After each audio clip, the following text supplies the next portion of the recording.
አንድ ሙስሊም የሆነን ዒባዳ ሲሰራ ኢስላም አሰራርን ነው የሚመለከተው። አሰራር ደግሞ በሁለት መንገድ ይመዘናል። በሁለት መንገድ ከነዚህ ከሁለት መንገዶች ሁለቱን መስፈርቶች ካላሟላ ውድቅ ነው። የመጀመሪያው የትኛውንም ስራ ሲሰራ አንድ ሰው ሊወጅሂላሂል ከሪም መሆን አለበት።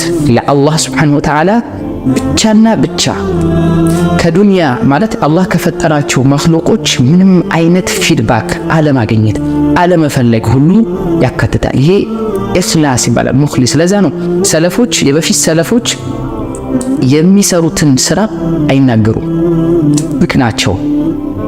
من أحد السلف ስለ አንደኛው ሰለፍ ያለፉ ትላልቅ አይማዎች ላይ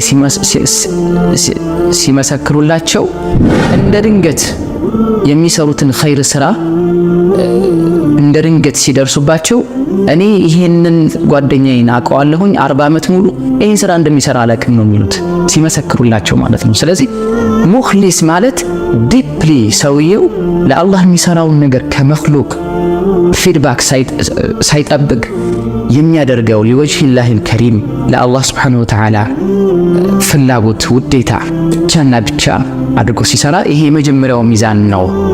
ሁለተኛው ደግሞ ኢትባዕ ነው። አንድ ሙስሊም ሙስሊምነቱን የሚያረጋግጠው ነብዩ ሰለላሁ ዐለይሂ ወሰለም እንደሰሩት በልኬት ብቻ ሲሰራ ነው። that is muslim mindset። አንዱ የኢስላም አእምሮ ውስጥ ስለመግባቱ እና ሰውየው ሙስሊም ስለመሆኑ የሚያረጋግጡት እነዚህ ሚዛኖች ናቸው። ካልሆነ ግን አንድን ነገር ሰውየው ሲሰራ እነዚህ ሁለቱን ክራይቴሪያዎችን ከጣለ ኪሳራ ላይ ወርቋል ማለት ነው። ስለዚህ የትኛውም ያህል ስራዎችን ማሳመር ቢችል የትኛውም ያህል ስራዎችን ቢጠበብ አላህ ዘንድ ውርድ ነው።